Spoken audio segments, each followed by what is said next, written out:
깊이가 다른 경제 컨텐츠 3프로TV 오늘 아침 라이브 정용진 이주호입니다. 네, 오늘은 4월 17일이고요. 네. 목요일 아침입니다. 카이스트 특허 성분이 뭐냐고 댓글에 올라오는데 그래, 말이 좀 이상하다. 카이스트 특허 성분이 뭐야? 카이스트에서 특허를 낸 성분이라는 거 아니에요? 그러니까 이분이 이제 카이스트 교수고 특허를 받으셨겠지. 그쵸. 어떤 성분을. 네. 카이스트 특허 성분이 성분. 뭐야? 카이스트 카이스트 교수님이고 아. 특허 받은 그 성분이 들어있다는 겁니다. 네. 이해 될 듯한데 또 이렇게 따지고 보면 또 이상하기도 하네요. 네, 하나하나 신경 네. 씁니다. 자, 오늘 4월 17일 오늘은 이제 뉴스를 류종 기자가 좀 전해 주실 거고요. 네, 우리 류종훈 기자가 지난 네. 밤 사이에 또 파월 의장이 이게 좀 미국 주식 투자하시는 분들은 파월 형이 우리 버렸나? 막 이런 생각이 들 정도로 연준 풋 없다 이런 얘기를 또 했거든요. 그래서 네. 그 내용을 류종훈 기자가 뉴스에서 전해 주실 거고 또 시장의 흐름은 저희가 박병창 이사와 함께 살펴볼 예정이니까요. 많은 기대 부탁드리도록 하겠습니다. 네. 자, 그리고 박병창 이사님 시간 이후에 또 우리 권순희 팀장의 취재 네. 내용 하나 전해드릴 예정이고요. 먼저 미국 시장 많이 빠졌던데 네. 오늘 아침 미국 마감 시황 그거 한번 결과 살짝 보면서 뉴스 들어가 보도록 하겠습니다. 류종훈 기자 어서 오십시오. 어서 오세요. 안녕하십니까, 류종원입니다. 네, 반갑습니다. 아셔야죠. 광고 하시는데 뭘요? 카이스트 특허 성분. 이거 카이스트 특허 성분이란 말 자체가 이상하다는 거예요. 말이 이상하다. 네, 카이스트가 특허 내주는 데는 아니잖아요. 그렇죠. 네, 네. 그럼 카이스트가 무슨 성분도 아니잖아. 네. 뭐냐고. 예, 이해신 편의점 교수님이 받은 그 이제 특허 성분인데 네. 그게 어제 제 뉴스 찾아보다가 재밌는 걸 발견한 게 네. 우리가 지금 샴푸를 계속 이야기를 하잖아요. 네. 근데 칙칙 뿌리는 미스트도 나왔대요. 아, 그 특허 성분을 활용을 한 게 그래요? 어제 나왔다고 합니다. 오. 조만간 또 나오지 않을까요, 저희 방송에? 류종 기자도 그 네. 탈모 쪽에 관심이 좀 많아요? 엄청 많죠. 저희 40대 남자들의 최대 관심은 사실 40대야? 네, 저 42입니다. 아, 그래요? 네. 저 음마 아파트보다 5살 어립니다. 아, 네. 그래. 네. 그래서 이제 아직 뭐 빠지고 그러진 않을 거 아니에요? 빠져요? 빠지죠. 네. 그래. 네. 원래 다들 빠져. 안 빠져요 왜? 너무 부럽다. 자 이제 뉴스 한번 보도록 하겠습니다. 네. 지금 정프로님 머리처럼 주가도 안 빠져야 되는데 이게 네. 어제 다우존스랑 다들 보시면 좀 많이 가슴이 아프셨을 것 같습니다. 네네. 보면서 바로 말씀드리겠습니다. 다우존스 같은 경우에는 1.73%가 빠졌고요. 나스닥도 3.07%가 빠졌습니다. 나스닥이 좀 많이 빠졌습니다. S&P 500 같은 경우에도 2.24% 빠졌고 러셀 2000도 0.96%가 빠졌습니다. 아시겠지만 이제 나스닥 같은 경우에는 기술주 중심으로 이제 좀 많이 빠졌고요. 그 원인은 이제 가장 큰 원인은 사실 이제 전날에 트럼프 대통령이 대중국 반도체 수출 규제 이야기를 하면서 네. 이제 거기에 대한 좀 직격탄이 많이 좀 영향이 가해진 걸로 지금 보이고 있습니다. 이게 보시는 바와 같이 엔비디아가 진짜 많이 빠졌습니다. 엔비디아 같은 경우는 지금 6.87%가 빠졌고요. 네. AMD 같은 경우에도 7.35%가 지금 하락을 했습니다. 마이크로소프트, 애플, 아마존, 메타, 구글, 테슬라 모두가 지금 빠진 상황이라고 보시면 되고 오른 종목들 여기 약간 몇 개 보이는데 이거 같은 경우에는 에너지 그리고 헬스케어 쪽에서만 조금 올랐고요. 대부분이 지금 다 빠진 걸로 보시면 될 것 같습니다. 테슬라도 많이 빠졌죠. 테슬라 같은 경우에는 어제 이제 이 뭐 기술주 빠지는 영향도 있었지만 대중국 수출 규제, 대중국 이제 그 관세 규제를 네. 하고 있는 게 직격탄을 맞은 게 좀 엉뚱한 곳에서 맞게 됐습니다. 이제 우리가 내년부터 이제 아무래도 양산이 될 걸로 예상이 되고 네. 있었던 사이버캡 자율주행차잖아요. 네. 거기에 들어가는 이제 주요 부품이 중국에서 만들어서 가지고 오는 걸로 돼 있었는데 네. 이게 지금 뭐 원래 관세가 이제 거의 없었잖아요. 그러다가 이제 10%, 125%, 145%. 145%까지. 네. 계속 올라갔다 보니까 그걸 만약에 적용화가 되면은 결국엔 단가를 맞출 수가 없다. 이렇게 되면서 지금 생산을 사실상 무기한 연장을 한 상태입니다. 네. 그 영향이 있었고 뭐 사이버 트럭 그 세미 트럭 영향도 있었고요. 근데 가장 큰 영향은 사실 엔비디아였습니다. 뭐 어제 많이들 말씀하셨겠지만 H20 네. 수출 규제가 됐고 또 AMD 같은 경우에는 MI308 같은 경우에도 지금 여기 수출 규제의 대상이 될 수 있다라고 하는 이야기가 나오면서 아무래도 좀 반도체 주 중심으로 전체적으로 좀 많이 상황이 좋지 않았나 싶습니다. 그래서 어제 다들 파월을 좀 많이 기대를 했습니다. 이게 이렇게 지금 주가가 많이 빠지고 있다 보니까 예전에 이제 코로나 때 이제 파월이 사실 좀 한번 실수도 했고 네. 일시적인 이야기를 하면서 실수를 하면서 근데 거기에 이제 그러면 우리가 상처를 냈으니까 연고를 발라줄게 하면서 이제 막 그때 풋 해줬잖아요. 네. 양적 완화를 무한정 해줬고 했는데 좀 그런 걸 기대를 많이 했었는데 그러니까 그 시기에는 네. 파월의 말 한마디 한마디에 정말 시장이 막 왔다 갔다 했었잖아요. 네네. 맞아요. 지금 이제 트럼프의 말 한마디에 왔다 갔다 하듯이 저희 맞아요. 지금 요즘 맨날 트럼프 트루스 소셜 맨날 보는 것처럼 네. 그때 이제 전 국민이 맞아 파월 얘기만. 네 FOMC도 보고 파월이 어디 간다고 하면 다 보고 막 그랬잖아요. 네. 근데 이번에는 지금 트럼프가 이렇게 계속 사고를 치고 있다 보니까 아무래도 좀 파월이 또 연고 발라주지 않을까라고 하는 기대를 많이 했었는데 어제는 뭐 연고는 별로 발라주지 않은 걸로 이야기가 나오면서 결국에는 주가가 반등을 못한 걸로 지금 보입니다. 네. 트럼프가 사고 치고 있다고 얘기하면 류종훈 기자 또 CIA 신고될지 몰라요. 저 CIA에 지금 신고 들어갔대요. 왜? 그리고 뭐 관세 그 아니죠 그때 뒤통수 이야기 했다가 아니 그러니까 관세죠. 신고 들어간 건 팩트예요? 네, 뭐 메일이 왔더라고요. 저희한테 메일을 보냈어요. 네, 누가? 류종훈 기자 CIA 신고합니다. 네. 당신 신고했으니까 이제 미국 입국 못할 줄 알아라 막 이러면서 그래요? 네 실제로 메일이 왔습니다. 근데 그리고 댓글창에선 그 댓글에서는 엄청 많았어요. 뭐, 네, 뭐 이렇게 좀 방송에서 할 수 없는 이야기들을 하면서 이제 저를 신고를 했다, 뭐 어쨌다, 뭐 이런 이야기도 네, 많았습니다. 영향력이 대단하다는 얘기입니다. 류종훈 기자의 영향이요. 제가 영향이 대단한지 우리 3%가 영향이 대단한지 본이 대단한지는 지켜봐야겠죠. 자, 자, 첫 번째 뉴스 네. 보도록 하겠습니다. 네, 이렇게 바로 연결을 해서 파월 이야기로 바로 연결을 해드리겠습니다. 파월이 이번에 이제 아무래도 좀 한마디 한마디가 사실 또 요즘 중요해지고 있다 보니까 어제 일리노이주의 시카고 이코노믹 클럽에서 연설을 한 것에 대한 사실 좀 많은 분들이 관심을 가지고 있었거든요.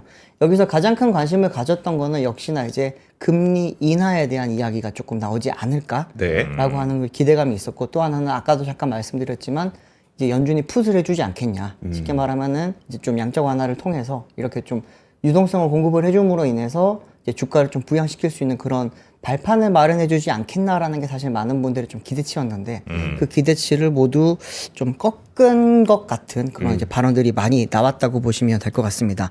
어제 나왔던 그 이제 멘트들을 조금 하나씩 살펴보면은 관세는 최소한 일시적으로 인플레이션의 증가를 유발할 가능성이 크다라고 이야기를 했습니다. 네. 또 이제 지금까지 발표한 관세 인상 수준이 예상보다 훨씬 높다. 경제에 미치는 영향도 마찬가지일 걸로 보이고 또 이제 이는 인플레이션 상승과 성장 둔화를 포함할 것이다라고 이야기를 했습니다. 근데 이러면서 이제 연준의 가장 큰 목표가 이제 양대 목표가 최대 고용과 물가 안정이잖아요. 근데 이거에 대해서도 이 목표에 대해서도 지금 긴장 상태에 놓이는 도전적인 시나리오에 직면할 수 있다 이런 이야기를 했는데 이거 자체는 보면 이제 결국에는 관세가 미국의 경제를 다 끌어내리면서 그러면서 물가는 올리고 그러다 보니까 이제 금리 인하를 할 수 있는 환경을 만들어주지 못하고 있다라고 하는 거를 조금 풀어서 이야기를 했다고 네. 보시면 될 것 같습니다. 근데 일반적으로 뭐 아시겠지만 경제가 둔화하면은 물가가 낮아지고 실업률 올라가잖아요. 그러면은 기준금리를 인하를 하게 되면은 이 두 가지 목표를 좀 달성을 할 수 있다라는 게 파월의 이야기입니다. 그런데 관세는 물가와 실업률을 둘 다 높일 가능성이 크기 때문에 네. 아무래도 이제 이런 상황에서는 금리 인하를 할 수 없다라는 게 어제 이제 파월의 이제 주된 주장이었다고 보시면 될 것 같습니다. 네. 그러면서 이제 한동안 이제 우리가 그러면은 통화 정책에는 좀 관여를 하지 않고 좀 지켜보는 상태로 가야 된다라고 하는 이야기를 했기 때문에 아무래도 이제 금리 인하가 뭐 최근에 외신 보도들을 보면은 연간 4회까지 늘어날 수 있을 거다라고 하는 그런 전망들도 많이 나왔었잖아요. 네. 근데 사실상 4회는 조금 물 건너가는 걸로 보이고 기존에 이제 연준의 계획이었던 2회가 그대로 유지될 가능성이 높다라고 하는 그런 이야기가 있었다고 보시면 될 것 같습니다. 네.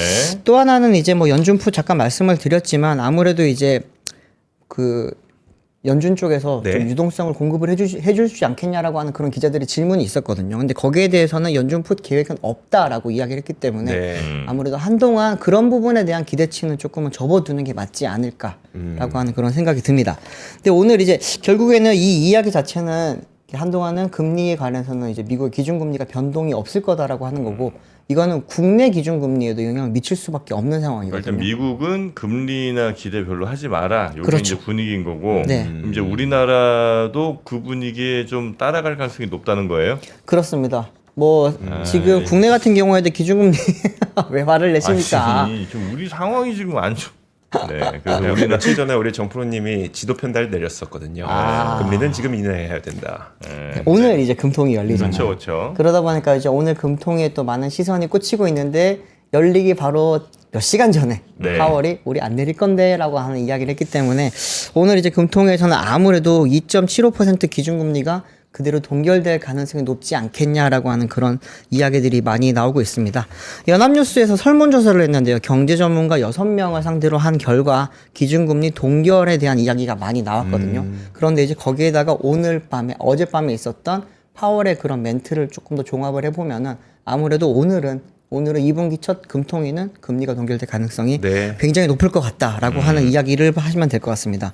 여기에 뭐 여러 가지 배경이 있죠. 사실 이제 우리나라 금리 같은 경우에는 환율에도 영향을 많이 미치다 보니까 원달러 환율을 봤을 때 좀 어떻게 될까라고 많이 기대를 했을 것 같은데 보시면은 이제 좀 띄워주십시오. 보시면은 윤석열 전 대통령 탄핵 심판 선고일이 결정됐을 때만 하더라도 1,471원이었다가 네. 탄핵 인용 파면이 나왔을 때 1,434원까지 빠졌다가 다시 이제 미국의 상호 관세가 발효가 되면서 1,484원까지 올랐죠. 이때 거의 뭐 사상 최대치라고 하는 이야기가 있었습니다. 이 사상 최대치는 금융위기 이후의 사상 최대치. 네. 그리고 이제 상호 관세 유예가 발표되면서 빠지기 시작했고 이제 바로 어제죠. 어제 이제 그 컴퓨터랑 스마트폰 같은 이제 일부 전자기기에 대해 상호관세 제외가 나오면서 좀 빠졌고요. 지금 계속해서 1,420원대를 유지를 조금 하고 있는 모습입니다. 그렇기 때문에 아무래도 이제 이 상황에서는 금리를 굳이 건드릴 필요는 없을 것 같다라는 게 지금 전문가들의 의견이라고 보시면 될 것 같고 또 이제 환율뿐 아니라 우리나라 같은 경우에는 부동산 시장에도 금리가 네. 굉장히 많이 영향을 미치잖아요. 네, 아시겠지만 토지거래 허가 구역 같은 경우에도 잠깐 한 달 동안 풀었다가 한 달 만에 다시 묶은 이유도 그 한 달 사이에 굉장히 많이 올랐거든요. 더군다나 이제 한강 라인을 중심으로 하는 서초, 강남구를 중심으로 해서 많이 올랐고 네. 또 최근에 이제 그 용산 쪽에서도 최근에 또 이제 신규 뭐 분양이라든지 그 준비 들어가는 것들이 굉장히 많다 보니까 부동산 시장이 굉장히 많이 요동을 쳤습니다. 그러다 보니까 이제 기준금리 자체가 만약에 움직이게 되면은 아무리 토어 과제가 지금 다시 중단이 다시 발효가 됐다고 하더라도 이제 거기 부동산 시장에 미치는 영향이 크다 보니까 그 부분에 대해서는 조금 보수적으로 접근해야 될 필요가 있다라는 게 지금 대부분 전문가들의 이야기입니다. 근데 이제 이렇게 되면은 국내 결국에는 올해 경기가 이제 어떻게 될지가 굉장히 많이 걱정이 되실 수가 있는데 지금 국내 경제 성장률 전망치를 한번 보시게 되면은 뭐 이제 1%대가 대부분이라고 보시면 될 것 같고요. 가장 호하게 본 데가 UBS입니다. UBS가 지금 1.9%로 지금 경제 성장 전망을 많이 하고 있는데 평균치를 내보니까 현재로서는 1.35%입니다. 네. 2월 달까지만 하더라도 1.55%였다가 여기서 지금 0.2% 포인트도 지금 점점 떨어진 상태라고 보시면 되고 1분기 때는 아무래도 뭐 관세 영향에 네. 따라서 뭐 아시잖아요. 이렇게 뭐 수출을 그 주문을 미리 땡겨서 한다라든지 이런 게 많았기 때문에 1분기 그 우리나라의 무역 수지라든지 경기 같은 경우에는 조금은 나쁘지 않을 것 같긴 한데. 네. 근데 나쁘지 않겠지만 거기에는 많이 좀 왜곡이 있겠죠. 왜곡이 많이 되어 있을 수가 있다 보니까 그 부분을 좀 감안하고 보고 연간으로 봤을 때는 1.35도 조금 위험할 수 있다라는 게 지금 전문가들의 이야기가 나오고 있습니다. 아유. 네. 네, 또 우리나라도 금리 아마 동결 가능성이 매우 높고 네. 또 우리 성장률은 점점 더 좀 낮아지는 그런 그림들이 나오고 있다. 네, 그렇습니다. 여기까지 일단 첫 번째 뉴스 전해주셨고요. 두 번째 뉴스는 어떤 겁니까? 두 번째 뉴스는 배터리 이야기 오랜만에 한번 배터리? 가져왔습니다. 야, 네. 한창 배터리가 잘 나갈 때 이제 그때 이제 뭐 K 배터리도 잘 나가고 중국 배터리도 잘 나가고 그러다 보니까 한중이 뭐 손을 잡는다라는 이야기들이 굉장히 많았거든요. 네. 더군다나 이제 그때 당시에 그 배터리 재활용, 재사용 이런 것도 네. 많이 이야기가 나오면서 우리나라보다는 중국 쪽에서 그런 이제 뭐 기술이라든지 사업이 먼저 시작이 됐다 보니까 그걸 받기 위한 여러 가지 MOU나 파트너십이 많았었는데 네. 최근에 좀 이 부분들이 이제 사업을 좀 접거나 미루고 있는 모습들이 많이 나오고 있다고 합니다. 이제 가장 대표적인 게 이제 LG 에너지 솔루션에 대한 이야기인데요. 중국 1위 코발트 생산업체인 화유 코발트랑 설립을 했던 배터리 리사이클링 합작 법인의 네. 이제 공장 설립을 수년을 했다라고 합니다. 이제 원래 양사는 2023년 8월에 합작법인 계약 체결식을 열었고요. 중국 장수성 난징시, 저장성 취저우시에 각각 전처리 공장, 후처리 공장을 세우기로 했었습니다. 네. 근데 이제 원래는 이제 23년도 하반기에 공장 건설을 시작을 해서 24년도 말에 본격적인 가동에 들어갔어야 돼요. 그런데 아시겠지만 23년도 하반기부터 배터리 캐즘이라고 하는 게 맞죠. 네. 정확히는 한 10월 정도부터 굉장히 많이 꺾이기 시작을 했고 작년 내내 안 좋았습니다. 그러다 보니까 이제 이게 결국에는 굉장히 수년이 되고 있는 상태인데 네. 또 수년이 됐다라고 하는 이야기가 나온 겁니다. 근데 결국에는 이 두 회사의 JV 같은 경우에는 다시 배터리 사이클이 돌아와야지만 네. 아마 다시 좀 진행이 될 걸로 보이고요. 거기에 대한 근거로는 아무래도 전략적 파트너십은 계속해서 유지를 하기로 했다라고 합니다. LG엔솔 관계자는 여기에 대해서는 뭐 공장 건설과 관련해서 시장 상황이 많이 달라졌기 때문에 뭐 수정 사항이 있지만 리사이클 관련된 사업은 계속해서 뭐 이어갈 거다라고 이야기를 했습니다. 그 이야기는 아무래도 이제 이 화유 코발트 쪽의 그런 기술이라든지 사업성을 그대로 인정을 하는 건데 시장 상황이 안 좋다 보니까 그런 거라고 보시면 될 것 같고요. SK온이랑 에코프로 머티리얼즈 그 중국의 GEM이라고 하는 회사가 설립을 했던 GEM 코리아 뉴 에너지 머티리얼즈는 결국에는 설립을 무산이 됐습니다. 네. 이거 역시도 뭐 한 회사의 문제라기보다는 배터리 산업이 지금 안 좋아지다 보니까 현재로서는 이 부분을 조금 유지할 필요가 없지 않겠냐. 나중에 다시 한번 이야기해보자라고 하는 그런 이야기가 나온 거고요. 여기는 원래는 이제 1조 2,100억을 투자를 해서 새만금 국가산업단지에 연산 기억나요. 5만 톤. 네, 네. 아시죠? 거기에 전구체 공장을 원래 지을 예정이었는데 지금 배터리를 생산을 할 수도 없는 상황에 더 이상 생산을 많이 하면 안 되는 상황에서 전구체 공장을 따로 짓는 거는 사실은 좀 부담이 많이 크죠. 그러다 보니까 이 부분에 대해서 지금 많이 좀 수년을 하기로 했다라고 합니다. 이 밖에도 뭐 포스코홀딩스, LG화학 이런 회사들도 지금 중국 업체들이랑 같이 손을 잡고서 뭔가 많이 하려고 했는데 네. 계속 수년이 되고 있거든요. 근데 여기에는 배터리 캐즘 영향도 있지만 사실은 지금 미국의 관세 영향도 많이 있지 않겠냐. 라고 하는 이야기도 나오고 있습니다. 결국에는 이 공장을 짓는 게 우리나라에 짓는 것도 있지만 중국에 짓는 것도 있잖아요. 네. 그럴 경우에는 중국에서 미국으로 넘어갈 때 145% 관세를 우리가 받을 수 있느냐? 아니면 이게 품목 관세로 간다고 하더라도 네. 25% 이상은 받아야 되잖아요. 그런 부분을 견딜 수가 있느냐라고 봤을 때는 쉽지 않다라는 게 지금 그런 판단이라고 보시면 될 것 같습니다. 근데 우리가 미국만 바라보면 당연히 중국 공급망을 배제하는 게 맞는데 만약에 중국이 그래서 이제 유럽 쪽에 교역이 늘어나게 된다. 미국을 네네. 배제하고 그러면은 이런 그 JV들은 필요한 겁니까? 아니면 그래도 요거는 좀 우리가 공급망에서 손을 떼는 게 어떤 외교 정치적으로 좀 좋은 겁니까? 사실 사업적으로 봤을 때는 유지를 하는 게 맞죠. 결국에는 캐즘은 조만간 끝날 거고 그러면 그때 가서 다시 손을 잡기에는 어쩌면 우리가 늦을 수도 있잖아요. 네. 그렇기 때문에 관계를 유지를 하면서 조금은 시장 상황을 보면서 수년하는 게 맞는 건데 그렇게 보면은 SK온보다는 아까 말씀드렸던 LG 에너지 솔루션의 전략이 조금 더 맞는 상황이라고 볼 수 있을 것 같고요. 근데 SK온이랑 그 GM 에너지 머티리얼즈 코리아 같은 경우에는 현재로서는 지금 전구체를 굳이 생산할 필요가 없다 보니까 그렇게 지금 수년하기로 한 거거든요. 근데 이거는 파기를 했지만 나중에 되면은 아마 또 다시 손잡을 가능성이 있습니다. 중국 사업은 아시겠지만 관시라는 게 굉장히 중요하잖아요.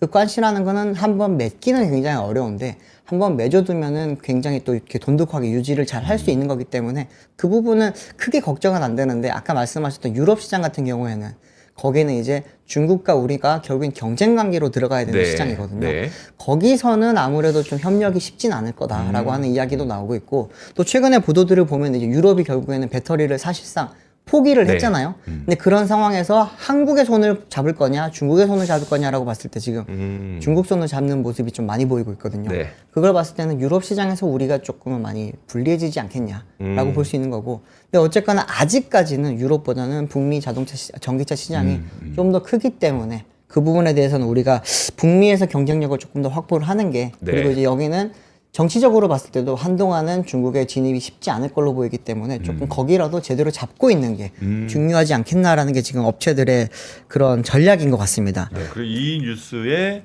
결론은 그래서 한두 문장으로 요약을 해주신다면 전기차 캐즘이 오다 보니까 전기차 캐즘이 오다 네, 보니까 배터리 산업이 안 좋아졌고 배터리 산업 안 좋아졌고 그래서 기존에 진행을 하려고 했던 한중 합작사들이 많이 수년이 되거나 무산됐다. 합작 사업들이 자꾸 지연되고 네, 그리고 무산되거나 무산되거나 네.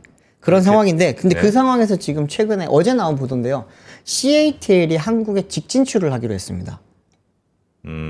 CATL 같은 경우에는 뭐 LG엔솔보다도 2배 이상의 지금 매출을 내고 있고 네. 굉장히 큰 회사잖아요. 네. 근데 이 회사가 지금 한국에 직진출을 했다라는 거는 국내 자동차 업체들에 대한 그런 공급망 그리고 이제 국내에서도 많이 ESS 수요가 굉장히 많이 높아지고 있거든요. 예. 이 부분에 대한 좀 시장 장악력을 높이기 위해서 들어온 거 아니냐라고 하는 의견 그리고 미국 수출을 위해서 한국을 우회하려고 들어오는 거 아니냐라고 하는 의견 네. 또 하나는 한국의 배터리 인력들을 데려가려고 하는 거 아니냐라고 하는 의견이 있는데 세 번째 의견은 굉장히 지금 설득력을 못 얻고 있고요. 네. 사실상 중국의 배터리 기술력이 이제는 한국을 넘어섰다라고 하는 이야기가 많이 나오고 있기 때문에 그 부분은 아닌 것 같긴 하지만 어쨌든 첫 번째, 두 번째 이야기는 조금 맞는 것 같습니다. 한국 진출을 하게 되잖아요. 네. 그러면은 현재로서는 지금 현대차의 코나 일렉트릭 그리고 이제 기아의 니로 일렉트릭 정도만 CATL 배터리를 쓰고 있단 말이에요. 네. 근데 이제 그 외의 차량들에게도 많이 들어갈 가능성이 커지고 있고 또 이제 뭐 아시겠지만 KG 모빌리티 같은 경우는 BYD 배터리를 그렇죠. 다 받아 네. 쓰고 있단 말이죠.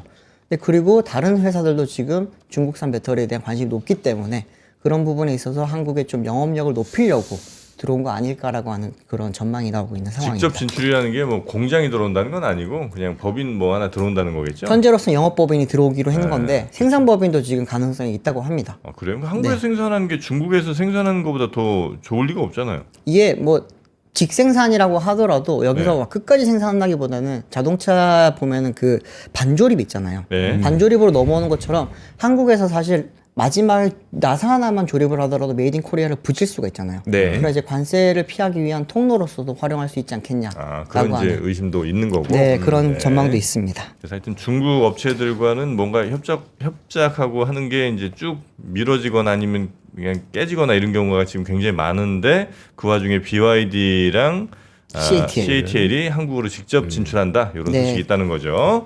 그렇습니다. 알겠습니다. 세 번째 뉴스도 가보겠습니다. 네, 세 번째 뉴스는 이제 아까 뭐 올모브에서 잠깐 나오긴 했는데 보니까 테슬라가 캘리포니아에서 판매량이 급감을 했다라고 하는 이야기가 나왔습니다. 사실 테슬라 같은 경우에는 어디에 나왔다고요? 근데 이 뉴스가? 아까 그 월스트리트 월스트리트 모닝 브리핑에서도 브리핑에서도, 잠깐 언급이 되긴 야, 했지만 월모브라고 하면 아니? 누가 알아? 맨날 보는 사람들이 아는 조금은 거예요. 아실 것 같은데 네. 줄임말을 제가 안 쓰도록 하겠습니다. 네. 네. 네. 근데 이제 어제 나왔던 걸 보면은 캘리포니아 신차 딜러 협회에서 발표한 보고서인데요. 여기서 네. 보면은 1분기 캘리포니아 내 테슬라 브랜드 신차 등록 수가 42,322대로 네. 작년 같은 기간보다 15.1% 감소를 했습니다. 아, 미국 내에서도 감소하고 있다. 미국 내에서도 감소를 하고 있거든요. 캘리포니아에서. 더군다나 캘리포니아가 굉장히 중요한 게 제일 전기차 많이 타는 데잖아요. 그렇죠. 여기가. 예. 사이버트럭 그렇죠. 제일 많이 보이는 데가 여기죠. 네. 여기서 거의 다 판다고 봐도 될 정도로 많이 팔리거든요. 근데 예전에 이제 도요타의 프리우스가 여기서 시작이 돼서 미국 전역 세계로 뻗어나갔고 아, 네. 테슬라가 캘리포니아에서 시작이 돼서 미국 전역 세계로 뻗어나가고 있단 말이에요. 네. 그렇기 때문에 안방이라고도 볼 수 있는 곳인데 여기서 지금 판매량이 15.1% 빠졌다라고 했잖아요. 네. 근데 미국 전체 판매량에서 봤을 때도 8.9% 정도 빠졌습니다. 8% 이상 빠졌는데 미국 내에서 8% 빠졌는데 캘리에서 15% 빠졌다라는 거는 좀 의미가 다르거든요. 네. 이게 캘리포니아 내에서 봤을 때 이제 테슬라에 대한 매력도가 떨어졌다라는 의미로도 볼 수 있고요. 홈그라운드에서 당했다. 그렇죠. 안방에서 당했다라는 거고 또 하나 볼 수 있는 거는 다른 차들도 이제 살 게 많아졌다. 옛날에는 테슬라밖에 없었는데 지금은 살 만한 차가 많아지고 있다. 그 대표적인 차종으로는 뭐 이제 GM 차들, 포드 차들 이제 네. 많이 나왔다라는 거고. 근데 현대차 같은 경우에는 같은 기간에 지금 31%가량 판매량이 늘었다라고 하거든요. 이것도 캘리포니아예요? 캘리포니아에서요. 네. 그걸로 봤을 때는 아무래도 이제 뭐 매력이 떨어졌다 이런 이야기보다는 다른 차들도 많아졌다. 기존에는 살 게 하나밖에 없었다면 이제는 선택지가 많아지고 있다라고 지금 보시면 될 것 전기차 같습니다. 선택지가 많아졌다. 네. 근데 중국 전기차는 안 들어갔을 거고. 그렇죠. 그건 결국 이제 우리나라 거 아니면 미국 차들. 미국의 다른 전기차들. 네. 포드 그 GM 같은 경우에는 작년 하반기부터 많이 팔고 있는 게 뭐 실버라도 EV 네. 그리고 이제 이코녹스 EV, 블레이저 EV 이런 차들이 있는데 네. 그 차들 그 판매량이 생각보다 굉장히 많습니다. 그리고 F150 라이트닝 같은 경우에도 계속해서 지금 인기가 높고 우리가 상품성은 굉장히 떨어진다라고 평가를 하지만 미국 사람들이 좋아하는 머스탱 네. 네, 이제 머스탱 이조 기자도 좋아합니다 머스탱은. 네, 저기는 머스탱의 카시트를 달고 다녔죠. 네, 근데 그 머스탱의 전기차 버전. 멋있었어요. 네. 아, 간지죠. 네. 네. 근데 그 차량도 지금 이제 글로벌 시장에서 인기가 없지만 미국 시장 내에서는 인기가 좀 많다라고 하고 있는 상황입니다. 예. 그렇기 때문에 좀 선택지가 많아지고 있다 보니까 이거는 기존에 뭐 테슬라가 뭐 전 세계 시장을 다 먹겠다, 2천만 대를 판매를 하겠다라고 하는 계획을 처리한 거랑도 지금은 많이 좀 연동을 할 수 있는 거고요. 또 이제 거기에다가 아까 말씀드렸던 이제 사이버 캡에 들어갈 그런 주요 부품과 세미트럭에 들어갈 주요 부품이 중국에서 들어온다는 이유로 지금 결국엔 생산이 중단이 되는 상태이잖아요. 네. 근데 이거 자체도 지금 어떻게 보면은 장기적으로 봤을 때는 영향을 많이 미칠 수 있다. 테슬라의 일론 머스크 그 CEO 같은 경우에는 트럼프와 굉장히 돈독한 관계를 맺고 있고 네. 거기에 따른 좀 많이 수혜가 예상이 됐었는데 오히려 지금 관세라고 하는 예상치 못한 불똥이 여기저기 튀고 있으면서 거기다가 지금 또 도지라고 하는데 신경을 쓰다 보니까 네. 경향에 많이 집중을 못하면서 테슬라 주가도 안 좋아지고 있고 사업 환경도 안 좋아지고 있는 이중고를 좀 많이 겪고 있는 게 아닌가라고 하는 그런 의견도 많습니다. 뭐 근데 어제 그 뉴욕 오토쇼에서 현대차가 신기한 차를 하나 공개했는데 잠깐 보여드릴까요? 네. 이제 제네시스가 이제는 우리가 알고 있는 차들 말고 새로운 차들을 많이 좀 이게 뭐예요? 내놓고 있거든요. 요게 이제 오프로드에 달릴 수 있는 차입니다. 엑스그란 이퀘이터라고 하는 차의 컨셉트 모델인데 엑스그란 이퀘이터. 네. 보면은 이게 약간 기존에 알고 있던 제네시스랑 조금 느낌이 달라요. 네. 우락부락하고 뭔가 이렇게 바퀴도 보시면 오프로드 바퀴가 달려 있잖아요. 그러네요. 네. 이게 사막에서 달릴 수 있게 만들 거다라고 하는 그런 사막? 차. 네. 아, 중동 전략 차. 그렇죠. 제네시스가 가장 신경 많이 쓰는 3대 시장이 한국, 북미, 중동입니다. 네. 중동이 사실 자동차 시장이 별로 안 큰데 토요타 랜드크루저를 죽이기 위해서 지금 만드는 네, 거군요. 아, 맞습니다. 죽인다는 표현은 좀 뭐하지만 경쟁하기 위해서 네, 만드는 랜드크루저, 거군요. 렉서스 LX 이런 모델이랑 네. 경쟁을 하기 위한 건데 실내 보면 굉장히 좀 뭐 고급스럽게 잘 만들어 놨고요. 이게 제네시스가 글로벌 시장에서 평가를 받는 게 네. 가성비가 좋다는 말이에요.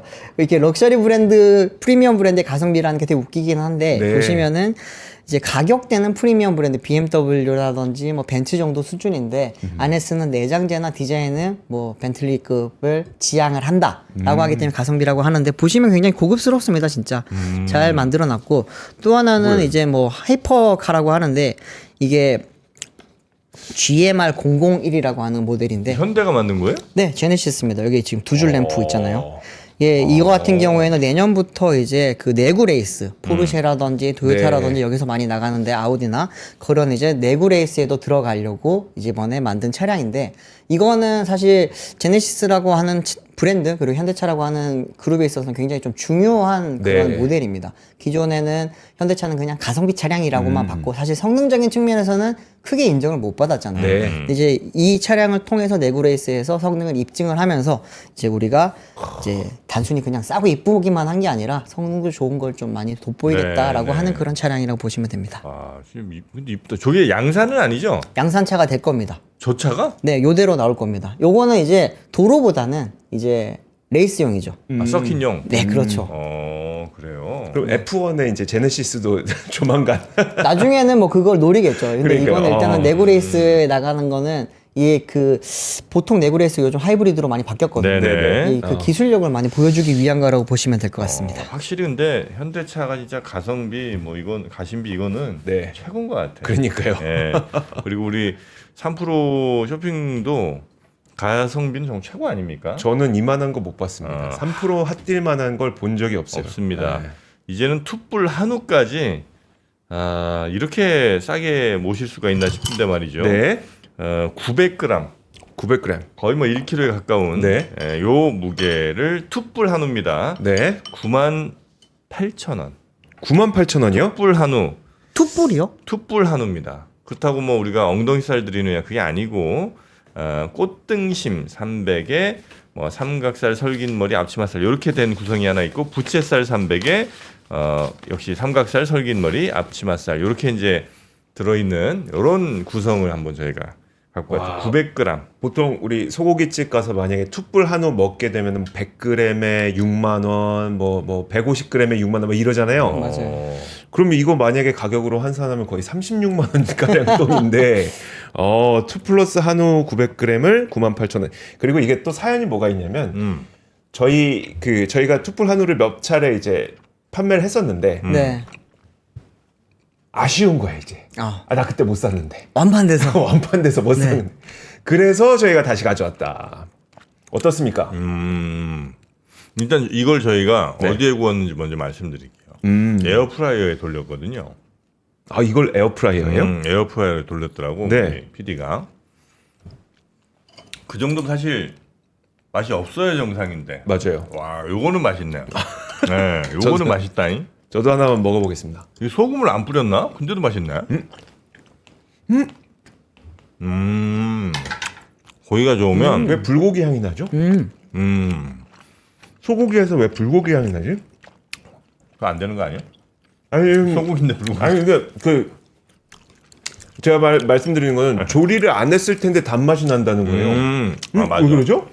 원래 식재료가 끝으로 가면 갈수록 킹크랩도 약간 단맛 나죠. 네. 맛있는 단맛이 나게 되어 있습니다. 그게 와. 아미노산 때문에 그런 맛이 나는 거거든요. 아, 역시 류정 기자 뭘 좀 아시는군요. 고기 전문 기자입니다. 야, 고기 좋아하죠. 제 운동할 때 고기 먹어야 되지 않습니까? 이게 진짜 이렇게 재료들이 아주 좋다 보면 해산물도 그렇고 고기도 그렇고 약간 단맛이 나요. 맞아요. 그게 바로 그 아미노산. 네. 네. 제가 맛있네요. 그러니까 불고기 맛이 난다고 하는 게 거짓이 아니라 그러니까 약간 그 고기 자체가 갖고 있는 단맛이 진짜 발현이 됐다라는 거네요. 정프로님이 뻥친 아까 줄 알았어. 에어프라이어에 구웠는데 맛있다라고 했잖아요. 네. 진짜 어렵거든요, 그거는. 근데 맛있네요, 네, 진짜. 에어프라이어에 이렇게 맛있게 쉽지가 않은데. 와, 야, 하여튼 여러분도 뭐 꼭 에어프라이어에 구워드시라는 얘기가 아닙니다. 에어프라이어에 구웠지만 이렇게 맛있다는 거. 이 정도다. 그럼 뭐 나중에 숯불이라든지 직접 팬에 구우면 훨씬 더 맛있겠죠. 오. 그리고 정말 맛있게 구울 수 있는 집에서 구우실 수 있는 와이드 무연 그릴 기펠 겁니다. 네. 이것도 또 함께 갖고 왔습니다. 고기랑 세트로 항상 저희가 구성을 좀 하거든요. 그렇죠, 네. 요게 필터까지 같이 드리는 요거 아시잖아요. 이렇게 옆에 연기 쫙 빠지는 거. 화면에 딱 나오고 있어요. 그렇지, 그렇지.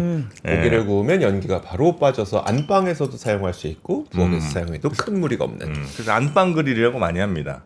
그거는 브랜드명 아닌가요? 아, 그래? 안방 그릴이 아마 브랜드명일 거예요. 미안. 네. 하여튼 방에서도 구워 드실 수 있는 무연 그릴.